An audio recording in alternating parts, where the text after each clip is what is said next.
Good morning. I'd like to demo quickly how to achieve nested virtualization in Microsoft Hyper-V.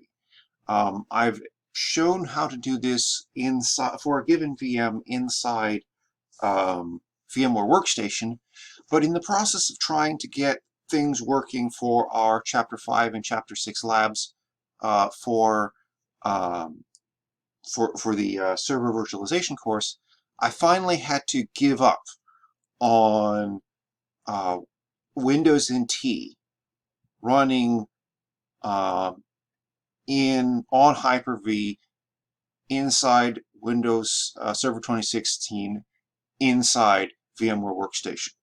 Oddly enough, I could get Windows Server 2016 loaded inside Hyper-V, inside Windows 10, inside a VMware Workstation, but VMware Workstation supporting Server 2016, supporting Hyper-V, supporting a nested instance of Windows NT was simply impossible. It could load Debian or Linux-based, a couple of different Linux-based distros I tried. Ubuntu, Kali, but even those, it was rather difficult. It fought me every step of the way.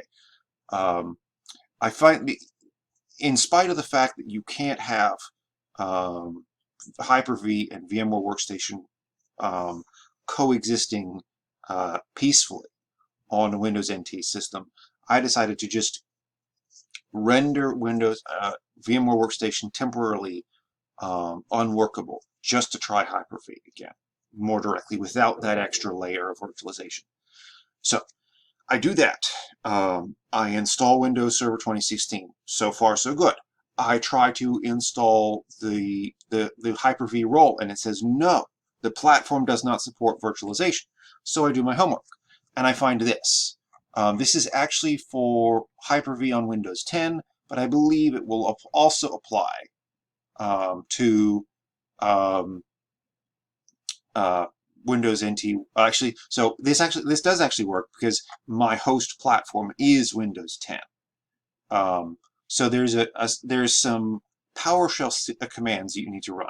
There's one specifically. What you're going to do is you're going to reach in for the VM in question while it's off. I tried to do this while it was on, and it did this. The red and black indicates you did something wrong. If you get that, look closely at your output. Try to figure out what you did wrong. If it can tell you a line and character number, great, look there. But also look a little bit ahead of it. Because particularly if it's finding syntax errors, it may tell you about the first thing it doesn't understand, not where the syntax error actually exists. So pay close attention there. What I'm going to do now is try this again. So I've got my Hyper-V stopped, up but stopped. I got my PowerShell. Actually, can't remember whether this is running in admin mode or not. So I'm going to do set VM processor, typical PowerShell commandlet grammar, verb dash object dash switch, and in this case, Win 2016 syscenter, because that's what it's going to be, dash expose virtualization extensions, true. Now, what this means is that my plans for this system have just changed. My original plan, when I was building, if you've seen some of the other demo videos that I've referenced this plan to build of mine. The original plan was to take this system and add it to an existing domain. Now, because it is all alone, when we set up things like System Center and whatnot for Chapter 6, I'm going to have to promote it to a DC, make a domain, go on from there. But now, let's see if this works. What I'm going to do is pause this and come back, because I don't want to waste time watching this silly thing boot. But you know what? I will begin the process and then start. So I've got my System Center. Now, one of the other things, my System Center VM, one of the other things it notes is your VM configuration, must be 8x or greater. And it is an Intel only thing. That's good because I have a Core i7, so that's not an issue.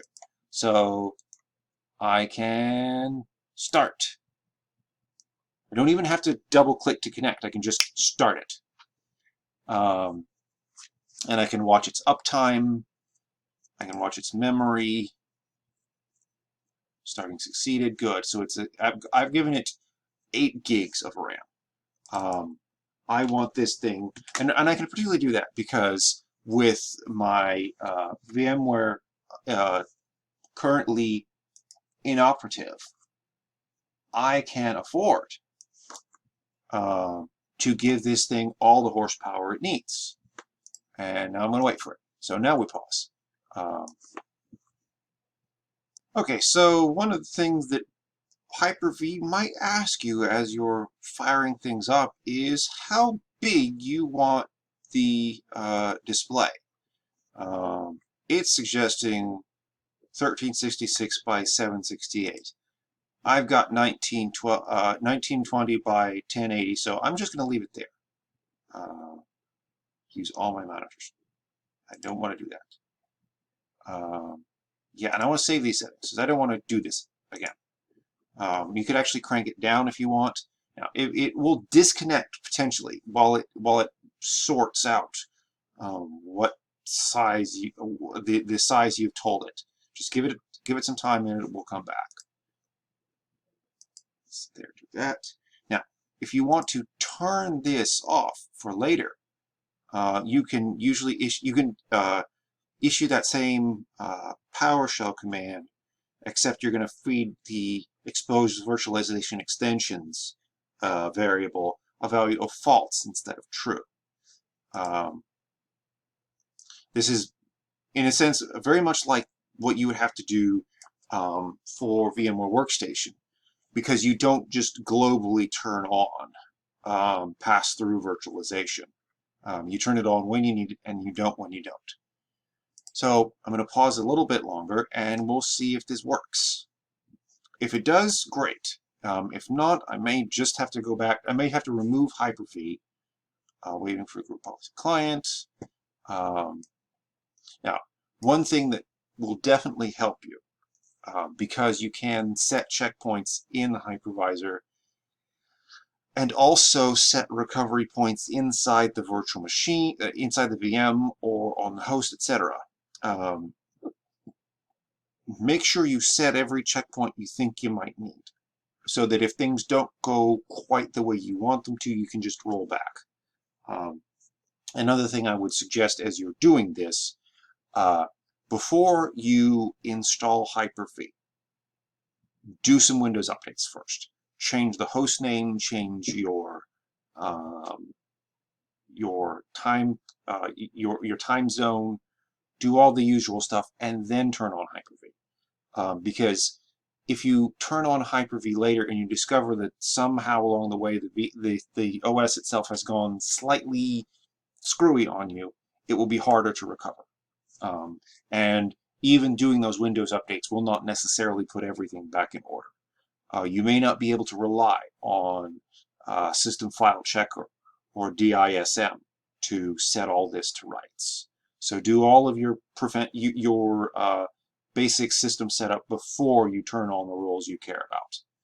So I'll be right back. Okay, so we're back. I've waited long enough for Server Manager to start by itself, for the dashboard to come up and everything to go green. Really, just as a matter of general practice, I won't say best practice necessarily, but general practice, just remember how this sort of thing works from the servers course. And that rushing in to add new roles and features and that kind of thing really doesn't do you any good until you've got green in the dashboard. So we're going to go to Manage. And I might also want to check my integration services setting. Okay, server is collecting inventory data. Okay, we'll keep waiting. I guess we wait for that that bar to keep to stop going. Okay, so I'll pause this again. Okay, so we're back up. File and storage services had not apparently quite started itself. I believe that was the issue. And all of this is standard now. You pick your server. You could even do this to a hard disk, even if the VM in question is off. And let's see if this works.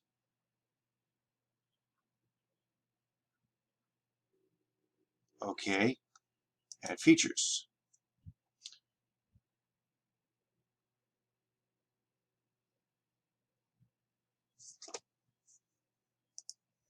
You know what, actually, I'm gonna try, usually with every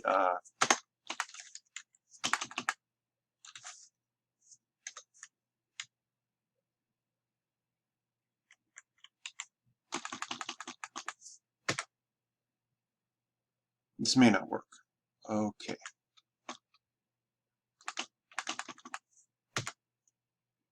Okay. Let's see, compatibility for migration involved, older systems enabled. Okay. I'm going to do get help.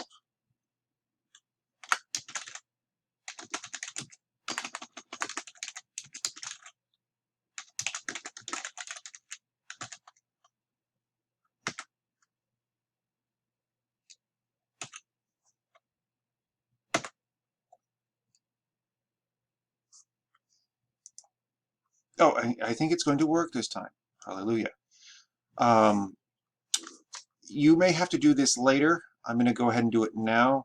For some of the System Center stuff, you'll need multiple versions of the .NET framework. Rather than fight this thing to pull new stuff down, I'm going to just turn it on right now. And I'm going to tie it to the Ethernet. I'm not going to, we're not going to do any live migrations at this time. Let's see. And I'm not going to set up CRED SSP or Kerberos. Next. I'm going to leave the default stores. I only have, just looking over at,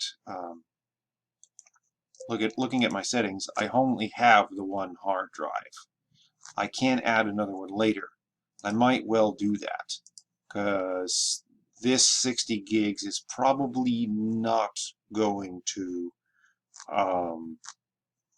last me very long. Also note, because I've got checkpoints, I can't edit this at all. I can click the inspect button, but I can't edit it. Okay, yeah. Current size 800 meg. Maximum size 60 gigs. And it'll even show me my parent. Good. So, next.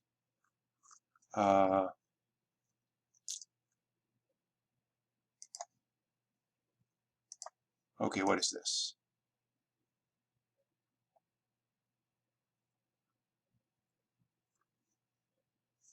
Okay.